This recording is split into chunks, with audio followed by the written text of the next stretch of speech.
Madame, monsieur, bonsoir.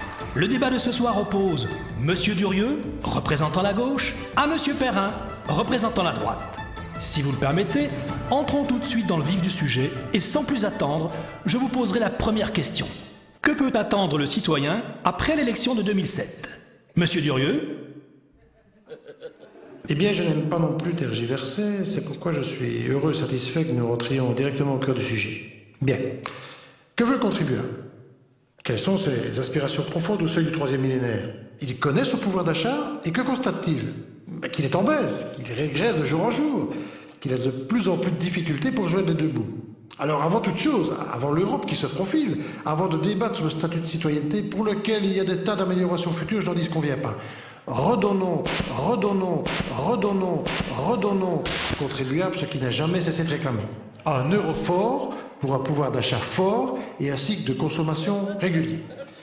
Car depuis, monsieur Perrin, que vous êtes au pouvoir avec vos amis politiques, nous ne voyons que flamber de prix et austérité économique.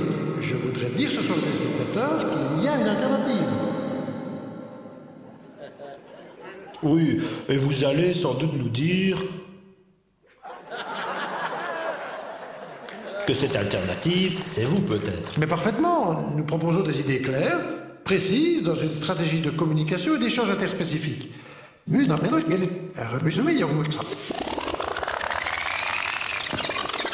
Parce que vous voyez, monsieur Perrin, l'électeur n'est pas dupe. Oui, mais je ne vous suis pas sur ce terrain, monsieur. Laissez-moi terminer. Mais vous monopolisez la parole. Mais pas du tout. Laissez-moi terminer. L'électeur voit les différentes affaires de corruption qui naissent au sein de votre parti et il veut des éclaircissements, et à juste titre.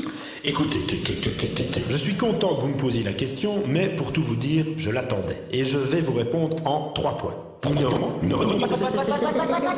c'est déplorable et inacceptable. Deuxièmement, nous les déplorons, mais nous n'en sommes pas responsables. Dans tous les partis, il y a des brebis galeuses. Et vous le savez très bien, monsieur Durieux. Troisièmement, nous faisons très sur le passé. La justice fera son travail. Une commission d'enquête fera un rapport. Et l'électeur de donner son choix, son genre des urnes.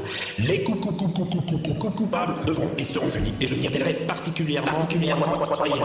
Mais nous ne voulons pas rester en attendant ce procès. Nous voulons croire à une nouvelle culture politique, à un nouvel élan régénérateur et à une croyance dans l'avenir, avec des concepts nouveaux, des hommes nouveaux. Dont vous êtes certainement. Mais tout à fait, des hommes compétents et positifs face à l'avenir. Positifs face aux électeurs et positifs face à ce double objectif qui nous réunit ce soir. La relance économique dans une tolérance sociale.